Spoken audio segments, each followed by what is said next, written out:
Hello student, आज हम 12th class में हिस्ट्री का जो चैप्टर करने जा रहे हैं उसका नाम है bricks, beads and bones, the Harappan civilisation, यानी कि ईंटें, मनके तथा अस्थियां। ठीक है, आपने देखा होगा कि इस चैप्टर का नाम है ईंटें, मनके तथा अस्थियां, यानी कि ब्रिक्स, बीड्स एंड बोन्स। इसका रीजन ये है कि बेटा ईंटें, मनके और अस्थियां, इन्हीं चीजों की वजह से हम हड़प्पा सभ्यता के बारे में जान पाए, क्योंकि जो हड़प्पा स्क्रिप्ट है उसको तो हम पढ़ नहीं पाए हैं, उससे हमें कोई भी इंफॉर्मेशन, जानकारी प्राप्त नहीं हो रही है। इसलिए जो भी हमें खुदाई में जो चीजें मिली हैं, जैसे ब्रिक्स मिली हैं, बीड्स मिली हैं, बोन्स मिले हैं, ठीक है, उन्हीं के आधार पर हमने अनुमान लगाकर हड़प्पा सभ्यता के बारे में बहुत सारी जानकारी प्राप्त की है। तो सबसे पहले हम जानेंगे कि सभ्यता को हम हड़प्पा सभ्यता यानी कि हड़प्पन सिविलाइजेशन क्यों कहते हैं। तो इसका रीजन ये है कि खुदाई में जो सबसे पहला स्थल खोजा गया था, जो सेंटर हमें मिला था, वो था हड़प्पा। ठीक है, और दूसरा हम इसको इंडस वैली सिविलाइजेशन भी कहते हैं।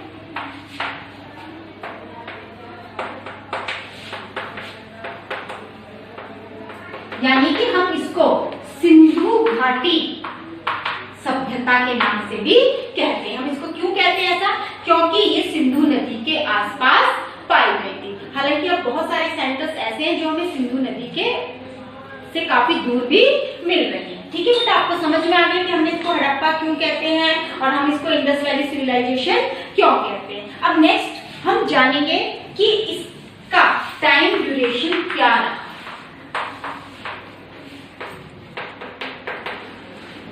देखिए बेटा, हो सकता है आपने बुक्स में कुछ और पढ़ा हो या फिर वीडियोस में कहीं अलग टाइम देखा होगा। उसका एक रीजन ये है कि जो ये हड़प्पा सभ्यता थी, ठीक है, इसकी एक विकसित हड़प्पा सभ्यता थी, उससे पहले भी पूर्ववर्ती भी थी और परवर्ती भी थी। लेकिन जो विकसित हड़प्पा सभ्यता थी, अकॉर्डिंग टू एनसीईआरटी, जो इसका टाइम है वो है 2600 BCE टू 1900 BC। ठीक है, यानी कि 2600 ईसा पूर्व से 1900 ईसा पूर्व के बीच में हमें सभ्यता के बारे में पता चलता है। यानी सभ्यता की जो समय सीमा थी वो ये रही।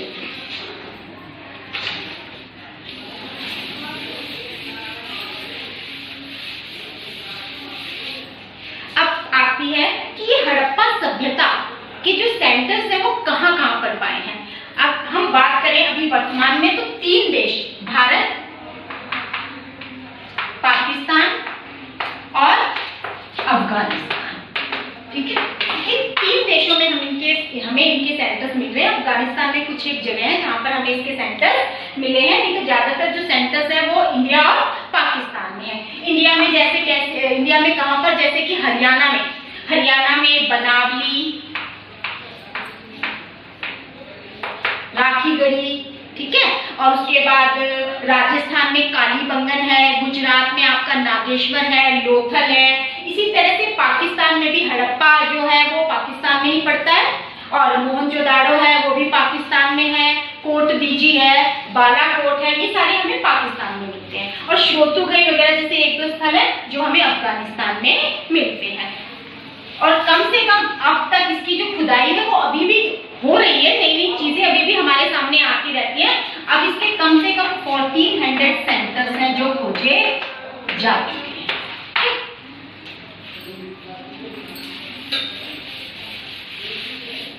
अगर हम अपनी बुक देखते हैं तो हमारी बुक का जो पहला टॉपिक है बेटा वो है सब्सिस्टेंस स्ट्रेटजीज, यानी कि निर्वाह के तरीके। निर्वाह के तरीके का मतलब है कि वो लोग अपने जीवन यापन के लिए कुछ तो करते ही होंगे। तो क्या करते थे वो? सबसे पहले है एग्रीकल्चर, यानी कि खेती करते थे।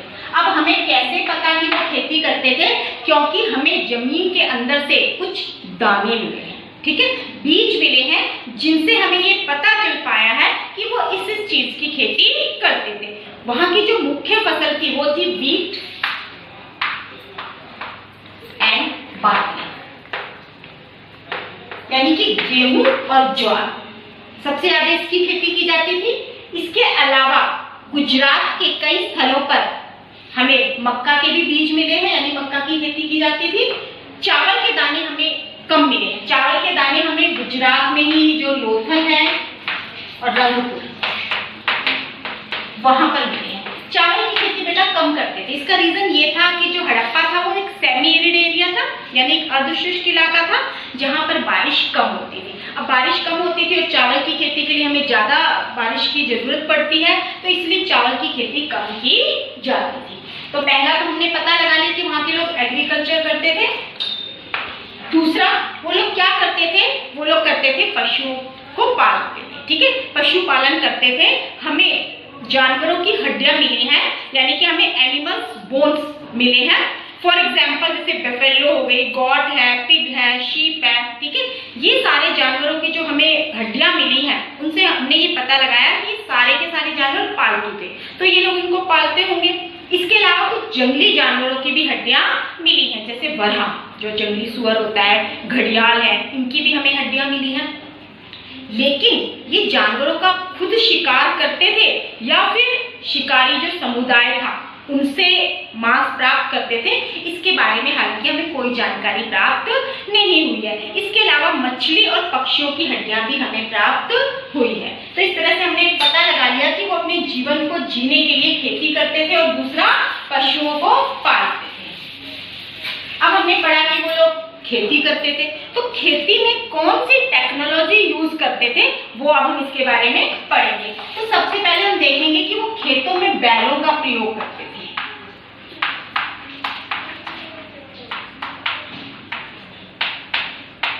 अब हमें कैसे हमने पता लगाया कि वो लोग बैलों का प्रयोग करते थे, क्योंकि मिट्टी से बने वृषभ यानी बैल की हमें मूर्तियां मिली है। ठीक है, जमीन के अंदर से जो मिट्टी से बने हुए जो बैल हैं उनका स्कल्पचर यानी कि मूर्तिकला हमें प्राप्त हुई है, तो इससे हमने अनुमान लगा लिया।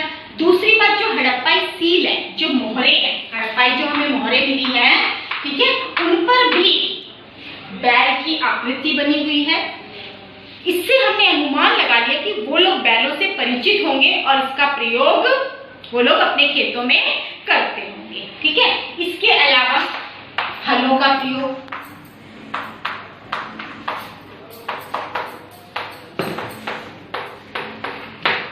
कैसे पता चला कि वो हलों का प्रयोग करते थे, क्योंकि हमें मिट्टी से बने हल के प्रतिरूप यानी कि मॉडल मिले हुए हैं। इसके अलावा हमें बनावली जो हरियाणा में है वहां पर ये हमें मॉडल मिला हुआ है।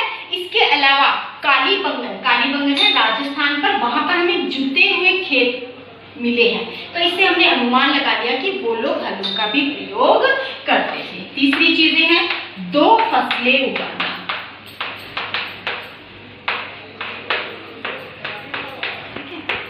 वहां के लोग 2 फसलें उगाते थे।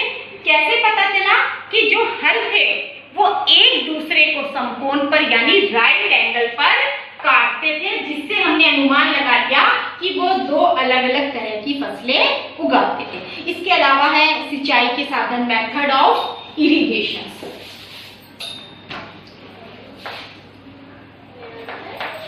ये है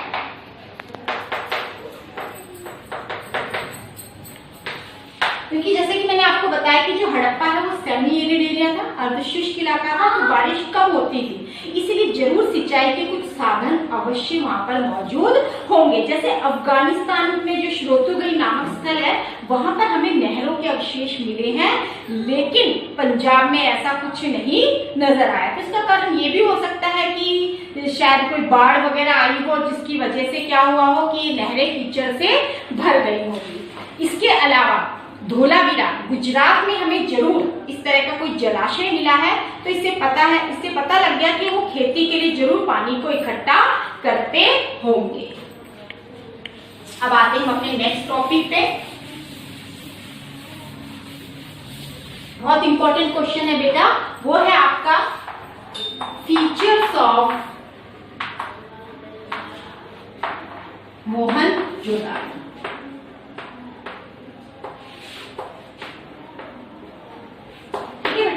फीचर्स ऑफ मोहनजोदाड़ो में यानी कि मोहनजोदड़ो की विशेषता जानना चाहेंगे कि उसकी क्या विशेषता थी। तो बेटा ये जो क्वेश्चन है कई बार आपने देखा ना हिस्ट्री में 8 नंबर का क्वेश्चन आता है, तो ये 8 नंबर का भी क्वेश्चन आता है, बोर्ड में कई बार आया भी है। तो फीचर्स ऑफ मोहनजोदाड़ो, और जो इसके फीचर्स हैं बहुत सारे, उनमें से कोई भी किसी भी एक फीचर को ले लेते हैं, जैसे कि वो ड्रेनेज सिस्टम है, ठीक है, उसमें उसको भी लेकर 3 नंबर का क्वेश्चन बन जाता है। तो सबसे पहले हम देखेंगे इस मोहनजोदाड़ो की क्या विशेषता थी। मोहनजोदाड़ो जो कि हड़प्पा का एक विशेष पूरा स्थल है, सबसे इसकी पहली जो विशेषता थी वो थे प्लान सिटी। जैसा कि आप देखते हो ना कि आजकल भी जब हम घर बनाते हैं तो पूरी तरह से प्लान कर लेते हैं कि कहाँ बेडरूम होगा, कहाँ किचन होगी। तो उस समय भी हड़प्पा सभ्यता में जो हमें नगर योजना दिखाई दी है वो पूरी प्लानिंग के साथ बनी हुई थी। जबकि हड़प्पा की जो समकालीन सभ्यता थी मेसोपोटामिया, ठीक है, उसमें आपने देखा होगा अपने 11th क्लास के चैप्टर में कि उड़नगर में जब हमने पढ़ा था कि टेढ़ी मेढ़ी गलियां थी, ठीक है, वो घर बिल्कुल भी प्लान करके नहीं बनाए गए थे, लेकिन जबकि यहाँ पर प्लान करके घर बनाए गए थे। अब जो बस्तियां थी, जो सेटलमेंट था, वो 2 भागों में बटा हुआ था।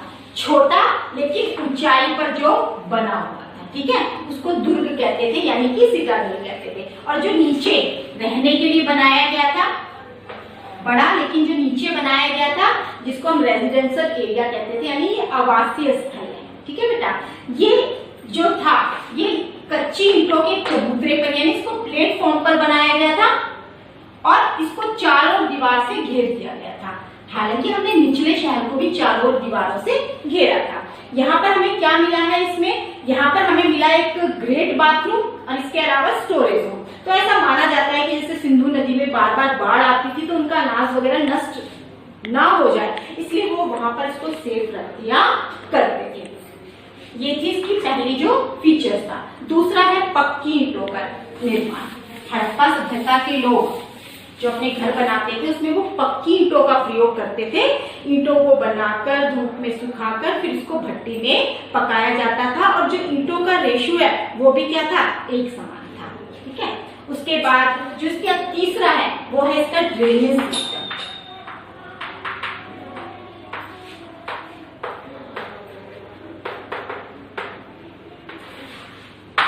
ठीक है बेटा, सबसे इंपॉर्टेंट था ये नालों का निर्माण। जैसे हम आज के समय में हम देखते हैं कि हम अपने घर के बाहर जो नालियां बनाते हैं बिल्कुल ढककर बनाते हैं, और घर की एक नाली को बाहर की नाली से जोड़ देते हैं ताकि घर के अंदर का सारा गंदा पानी उस नाली के थ्रू बाहर चला जाए। तो उस समय भी जो ड्रेनेज सिस्टम था वो बहुत ही अच्छा था। हमें जो नालियां मिली है, ठीक है, वो जिनको एक ग्रिड पद्धति के तहत बनाया जाता था, जो एक दूसरे को समकोण पर काटती थी। तो ऐसा लगता है कि पहले नालियां बनाई गई, फिर गलियां, फिर उसके आसपास रहने के लिए घर बनाए गए थे। और जो घर की एक नाली थी वो बाहर की नाली से सटी होती थी, ताकि घर के अंदर का जितना भी गंदा पानी है वो बाहर सड़क पर ना रहे।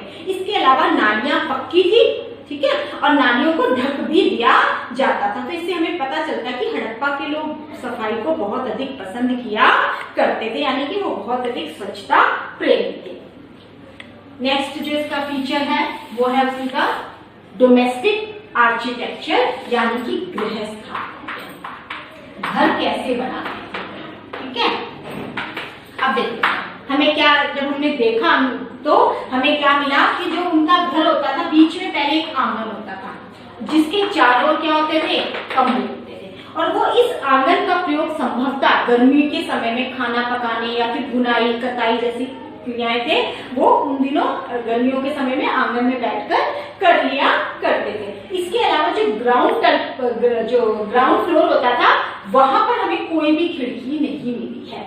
इसका मतलब ये है कि उन दिनों भी प्राइवेसी को बहुत अधिक महत्व दिया जाता था। लोग एक दूसरे के घरों में ताका झांकी ना करें, इसलिए जो ग्राउंड फ्लोर था वहां पर कोई भी खिड़कियां हमें प्राप्त नहीं हुई है। इसके अलावा हमें ये भी पता है कि वहां वो घर कई फ्लोर के बनाए जाते थे, क्योंकि हमें ऊपर चढ़ने के लिए सीढ़ियों के अवशेष भी मिले हैं, ठीक है।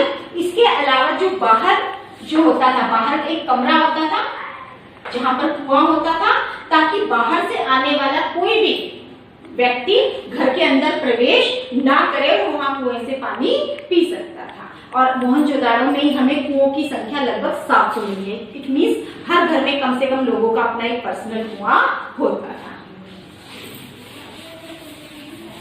जिसका नेक्स्ट फीचर है वो है सिटाडल यानी कि दुर्ग, जो कि मैंने आपको पहले भी बताया था कि छोटा लेकिन ऊंचाई पर बनाया गया था, जिसको हम दुर्ग कहते थे। वहां पर हमें एक लार्ज बाथरूम यानी ग्रेट बाथरूम मिला है। कैसा था? बिल्कुल रेक्टेंगल शेप में था और नॉर्थ और साउथ यहाँ पर दोनों तरफ सीढ़ियां थी अंदर जाने के लिए और चारों तरफ इसमें चेंजिंग रूम्स बने हुए थे। और ऐसा माना जाता है कि हर घर में अपने एक बाथरूम थे, लोग यहाँ पर क्यों जाते होंगे? जरूर ये ऐसा माना जाता है कि कुछ खास कोई धार्मिक अनुष्ठान या क्रियाएं होती होंगी, तब लोग यहाँ पर सामूहिक स्नान के लिए जाते होंगे। तो आज हमने पढ़ा फीचर्स ऑफ मोहनजोदड़ो। इसके अलावा हड़प्पा सभ्यता में भी कुछ लोग अमीर थे और कुछ लोग गरीब थे, यानी कि सोशियो इकोनॉमिक डिफरेंस हमें उस समय भी देखने को मिलता था। तो हमने इसका अनुमान कैसे लगाया? तो ये क्वेश्चन भी बहुत इंपॉर्टेंट है बेटा, कई बार बोर्ड में आया है कि हमने कैसे अनुमान लगाते हैं कि वहां पर सोशियो इकोनॉमिक डिफरेंस था। तो हड़प्पा सभ्यता में भी सामाजिक आर्थिक भिन्नताएं थी। इसका पता लगाने के जो दो तरीके थे, उनमें एक था पहला शवाधान और दूसरा था विलासिता की वस्तुओं की खोज।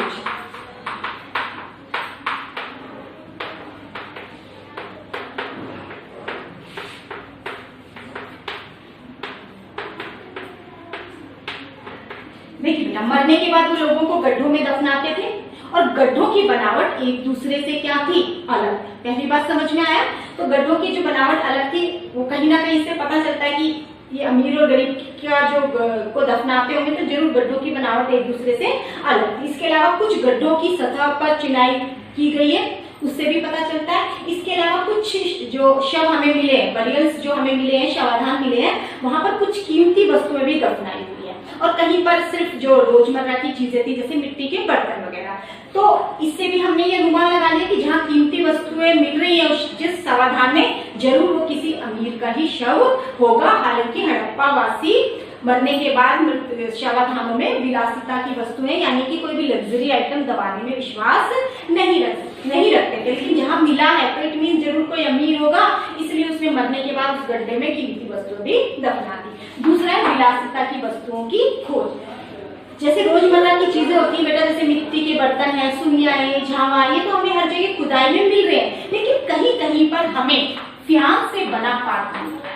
अब फ्यांस क्या था कि जो बालू होती है, बालू रेत, उसको घिसकर उसमें रंग और एक चिपचिपा पदार्थ मिलाकर उसको पकाते हैं और उससे बर्तन बनाते थे। यानी जहां जहां पर हमें फ्यांस से बना पात्र मिल रहा है, जरूर वो किसी अमीर का घर होगा। तो ये वो दो तरीके थे जिनसे हमने पता लगाया कि हड़प्पा सभ्यता में भी सामाजिक और आर्थिक